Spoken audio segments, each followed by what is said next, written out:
ಆದರೆ ನಾವು ಯಾರು ನೀರಾವರಿ ಹೋರಾಟಗಾರರಿದ್ದೀವಿ ಸಾಯೋವರೆಗೂ ಅವ್ರ ಮನೆಯಲ್ಲಿ ಜೀತ ಮಾಡ್ಕೊಂಡಿರ್ತೀವಿ. 27ಕ್ಕೆ ಅವ್ರು ನೀರು ಕೊಟ್ಟಿದ್ದೆ ಆದರೆ ಒಬ್ಬೊಬ್ಬರ ಮನೆಯಲ್ಲಿ ಜೀತ ಮಾಡ್ತೀವಿ. ವಚನ ಭ್ರಷ್ಟರು ಆಗಿದ್ದಾರೆ. ಆಮೇಲೆ ಅವರಿಗೆ ನೀರಿನ ಬಗ್ಗೆ ಯಾವುದೇ ಕಾಳಜಿ ಇಲ್ಲ ಅನ್ನುವಂಥದ್ದನ್ನ ಅವರೇ ಒಪ್ಕೊಂಡಿದ್ದಾರೆ ಜನರ ಮುಂದೆ. ಹಲವಾರು ಸವಾಲುಗಳನ್ನು ಹಾಕಿ ಇವಾಗ ಅವೆಲ್ಲ ಸವಾಲುಗಳಾಗಿದೆ. ಈಗ ನಮ್ಮ ಮುಂದಿರತಕ್ಕಂಥ ಏಕೈಕ ಮಾರ್ಗ ಜನರ ಸಮೀಕರಣ. ಶಿವಕುಮಾರ್ ಅವರು ಹೇಳಿದ್ರು, ಕೃಷ್ಣ ಬೈರೇಗೌಡ ಸುಧಾಕರ್ ಹಠ ಹಿಡಿದು ಬಿಟ್ಟಿದ್ದಾರೆ.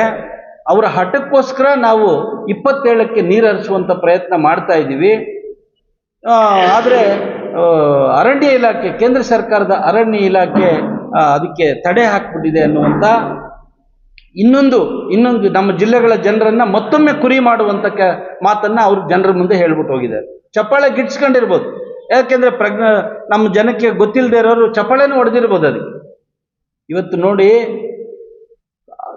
ಇದು ಯೋಜನೆ ಆರಂಭ ಆಗಿದ್ದು ಯಾವಾಗ 2013-14ರಲ್ಲಿ.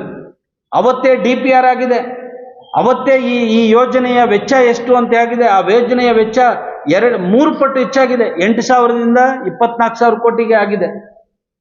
ಆದರೆ ಆ ಯೋಜನೆಗೆ 15 ವರ್ಷ ಆದಮೇಲೆ ನಮಗೆ ಇನ್ನೂ ಸ್ವಲ್ಪ ಅರಣ್ಯ ಭೂಮಿ ಬೇಕಾಗಿತ್ತೆ ಅಂತಂದ್ರೆ ಇದು ಯಾಕೆ ಈ ಷಡ್ಯಂತ್ರ ಮಾಡ್ತಿದ್ದಾರೆ, ಯಾಕೆ ಈ ಹುನ್ನಾರ ನಡೀತಾ ಇದೆ ಅಂದ್ರೆ, ಇದು ಅಧಿಕಾರಿಗಳು ಮತ್ತು ಗುತ್ತಿಗೆದಾರರು ಮತ್ತು ರಾಜಕಾರಣಿಗಳು ನಮ್ಮ ಜಿಲ್ಲೆಗಳಿಗೆ ಮಾಡ್ತಿರ್ತಕ್ಕಂಥ ವಂಚನೆಯ ಪರಮಾವಧಿ.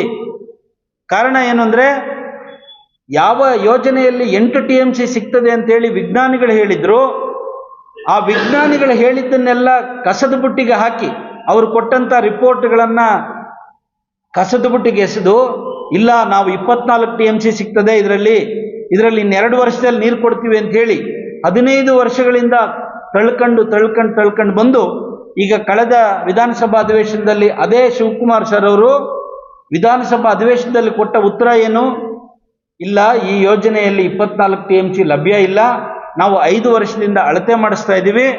ಆದರೆ 2023ರಲ್ಲಿ ನಮಗೆ ಸಿಕ್ಕಿದಂಥ ನೀರು 8.5 TMC ಅಷ್ಟೇ ಅಂತ ಅವರೇ ಕನ್ಫೆಷನ್, ಅಂದರೆ ಅವರೇ ತಪ್ಪೊಪ್ಪಿಗೆಯನ್ನ ಕೊಟ್ಟ ಮೇಲೂ ಮತ್ತೆ ಅದಕ್ಕೆ ನಾವು ಕೇಂದ್ರದ ಕಡೆ ಬೆರಳು ತೋರಿಸಿ, ಕೇಂದ್ರದ ಪರಿಸರ ಇಲಾಖೆ ಮೇಲೆ ಬೆರಳು ತೋರಿಸಿ ಇವತ್ತು ಇಲ್ಲದ ನೀರನ್ನ, ಅಂದರೆ ಅವರೇ ಒಪ್ಕೊಂಡಿರೋ ಥರ ಇಲ್ಲದ ನೀರನ್ನ ಮತ್ತೆ ನಾವು ಚಿಕ್ಕಬಳ್ಳಾಪುರ ಕೋಲಾರಕ್ಕೆ ಹರಿಸ್ಲಿಕ್ಕೆ ಪ್ರಯತ್ನ ಮಾಡ್ತಿದ್ದೀವಿ ಅಂತ ಹೇಳಿದ್ರೆ, ಅದಕ್ಕೆ ಖರ್ಚು ಮಾಡಿರ್ತಕ್ಕಂಥ 24,000 ಕೋಟಿ ರೂಪಾಯಿಗಳಿಗೆ ಲೆಕ್ಕ ಯಾರು ಕೊಡೋರು?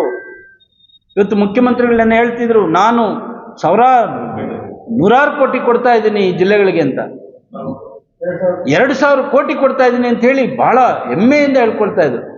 ಅದೇ ಹೆಮ್ಮೆಯಿಂದ ನೀವು ಎತ್ತಿನ ಒಳಗೂ ಕೊಡ್ತಿದ್ದೀನಿ ಅಂತ ಹೇಳ್ಕೊಂಡ್ರಲ್ಲ, ಎಲ್ಲಿಂದ ನೀರು ತಂದು ಕೊಟ್ರಿ? ಇವತ್ತು ಇನ್ನೊಂದು ಅಪಾಯಕಾರಿ ಸ್ಥಿತಿ ಇವತ್ತು ನಮ್ಮ ಕಣ್ಮುಂದೆ ಕಾಣಿಸ್ತಾ ಇದೆ.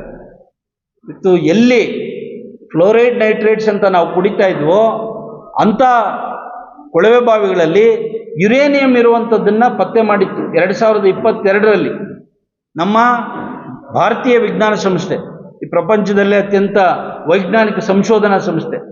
ಅದರ ಬಗ್ಗೆ ನಾವು 3 ಜಿಲ್ಲೆಗಳ ಜಿಲ್ಲಾಧಿಕಾರಿಗಳಿಗೆ ಗಮನಕ್ಕೆ ತಂದ್ವಿ, ಮಂತ್ರಿಗಳ ಗಮನಕ್ಕೆ ತಂದ್ವಿ, ಸರ್ಕಾರದ ಗಮನಕ್ಕೆ ತಂದ್ವಿ. ಆದರೆ ಯಾರಾದರೂ ಅದ್ರ ಕಡೆ ಗಮನ ಕೊಟ್ರ? ಕನಿಷ್ಠ ಆ ಯುರೇನಿಯಂ ಬರುವಂಥ ಕೊಳವೆ ಬಾವಿಗಳು ಯಾವಿದಾವೆ ಪತ್ತೆ ಮಾಡಿ ಅದನ್ನು ಸೀಸ್ ಮಾಡಿ ಅವ್ರಿಗೇನಾದ್ರು ಪರ್ಯಾಯ ನೀರು ಕೊಡುವಂಥ ಕೆಲಸ ಮಾಡಿದ್ರ? ಅದು ಇಲ್ಲ. ಇವತ್ತು ನೋಡಿ, ನಿನ್ನೆ ಇನ್ನೊಂದು ಸಂಶೋಧನೆ ಹೇಳ್ತಾ ಇದೆ, ಬಿಹಾರದಲ್ಲಿ ತಾಯಿಯ ಎದೆಹಾಲಲ್ಲಿ 6 ಜಿಲ್ಲೆಗಳ ತಾಯಿಯ ಎದೆಹಾಲಲ್ಲಿ ಯುರೇನಿಯಂ ಪತ್ತೆ ಆಗಿದೆ ಅಂತ. ಅಂದರೆ ಅಲ್ಲಿ ಯಾವ ಕಾರಣಕ್ಕಾಗಿದೆಯೋ ಅದು ಬೇರೆ ಪ್ರಶ್ನೆ. ಇಲ್ಲಿ ನಮ್ಮ ಜಿಲ್ಲೆಗಳಲ್ಲಿ ನಮ್ಮ ದೌರ್ಭಾಗ್ಯ, ನಮ್ಮ 3 ಜಿಲ್ಲೆಗಳಲ್ಲಿ ನಾವು ಕುಡಿಯುವಂಥ ನೀರಿನಲ್ಲಿ, ಅದು ಗರ್ಭಿಣಿ ಇರ್ಬೋದು, ಬಾಣಂತಿ ಇರ್ಬೋದು, ವಯಸ್ಸಾಗಿರ್ತಕ್ಕಂಥ ನಮ್ಮ ಪೋಷಕರಿರ್ಬೋದು, ಅಥವಾ ನಮ್ಮ ಸಣ್ಣ ನವಜಾತ ಶಿಶುಗಳಿರ್ಬೋದು, ಅಥವಾ ದುಡಿಮೆ ಮಾಡುವಂಥ ನಮ್ಮ ಕಾರ್ಮಿಕರು, ಮಹಿಳೆಯರು, ನಮ್ಮ ಜನ ಇರ್ಬೋದು, ಮತ್ತು ನಾವು ಕುಡಿಸುವಂಥ ದನಕರುಗಳು ಇರ್ಬೋದು, ಇವಕ್ಕೆ ನಾವು ಯುರೇನಿಯಂ ಇರುವಂಥ ನೀರನ್ನು ಕುಡಿಸಿದ್ರೆ ಮತ್ತು ಅದರಿಂದ ಬರುವಂಥ ಅಪಾಯಕಾರಿ ಕಾಯಿಲೆಗಳು, ಅಪಾಯಕಾರಿ ಮಾರಣಾಂತಿಕ ಕಾಯಿಲೆಗಳಿಗೆ ಯಾರು ಹೊಣೆ?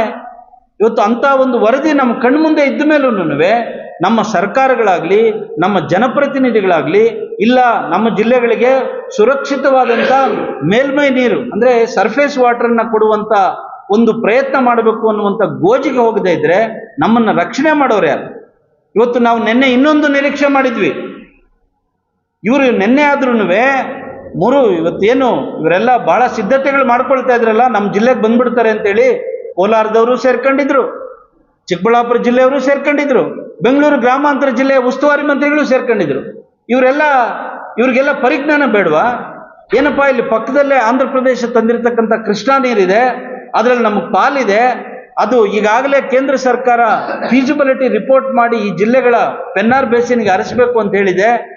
ಅದಕ್ಕೆ ಹರಿಸುವಂತ ಪ್ರಯತ್ನಕ್ಕೆ ನಾವು ಕೈ ಹಾಕೋಣ ಅನ್ನುವಂಥ ಮಾತನ್ನ ಮುಖ್ಯಮಂತ್ರಿಗಳಿಗೆ, ನೀರಾವರಿ ಮಂತ್ರಿಗಳಿಗೆ ಇವರು ಕಿವಿ ಮಾತನ್ನು ಹೇಳಬೇಕಾಗಿತ್ತಲ್ಲ, ಒತ್ತಾಯ ಮಾಡಬೇಕಾಗಿತ್ತಲ್ಲ. ಇವ್ರಿಗೆ ಯಾರಿಗೂ ಮುಖ್ಯಮಂತ್ರಿಗಳ ಹತ್ರ ಆಗಲಿ, ಉಪಮುಖ್ಯಮಂತ್ರಿಗಳ ಹತ್ರ ಆಗಲಿ ನಮ್ಮ ಜಿಲ್ಲೆಗಳ ನೀರಿನ ಬವಣೆಯನ್ನ ಹೇಳ್ಕೊಂಡು ಅದಕ್ಕೆ ಪರಿಹಾರವನ್ನು ಕಂಡುಕೊಳ್ಳುವಂತ ನೈತಿಕತೆ ಇಲ್ಲ. ಯಾಕೆ ಅಂದ್ರೆ ಇವರು KC ವ್ಯಾಲಿ ಹೆಸರಲ್ಲಿ, HN ವ್ಯಾಲಿ ಹೆಸರಲ್ಲಿ, ವೃಷಭಾವತಿ ವ್ಯಾಲಿ ಹೆಸರಲ್ಲಿ ಮತ್ತು ಎತ್ತಿನಹೊಳೆ ಹೆಸರಲ್ಲಿ ಈಗಾಗಲೇ ಫಲಾನುಭವಿಗಳಾಗಿದ್ದಾರೆ. ಈ ಫಲಾನುಭವಿಗಳಾಗಿರೋದ್ರಿಂದ ಅವರಿಗೆ ಸರ್ಕಾರದ ಮೇಲೆ ಅಥವಾ ಮುಖ್ಯಮಂತ್ರಿಗಳ ಮೇಲೆ ಒತ್ತಡ ಹೇರುವಂತ ನೈತಿಕತೆಯನ್ನು ಅವರು ಕಳ್ಕೊಂಡಿದ್ದಾರೆ. ಆ ನಿಟ್ಟಿನಲ್ಲಿ ಇವತ್ತು ನಮಗೆ ಬೇರೆ ಪರ್ಯಾಯ ಮಾರ್ಗವೇ ಇಲ್ಲ, ಹೋರಾಟವೇ ಇದಕ್ಕೆ ನಮಗೆ ಇರ್ತಕ್ಕಂಥ ಏಕೈಕ ಮಾರ್ಗ ಹೋರಾಟ. ಈ ಹೋರಾಟ ಮಾಡಬೇಕಾದ್ರೆ 3 ಜಿಲ್ಲೆಗಳಲ್ಲಿ ಏನು ಬಿಡಿಬಿಡಿಯಾಗಿ ಮಾಡ್ತಿದ್ವಿ, ಬಿಡಿಬಿಡಿಯಾಗಿ ಸಂಘಟನೆಗಳು ಬಂದು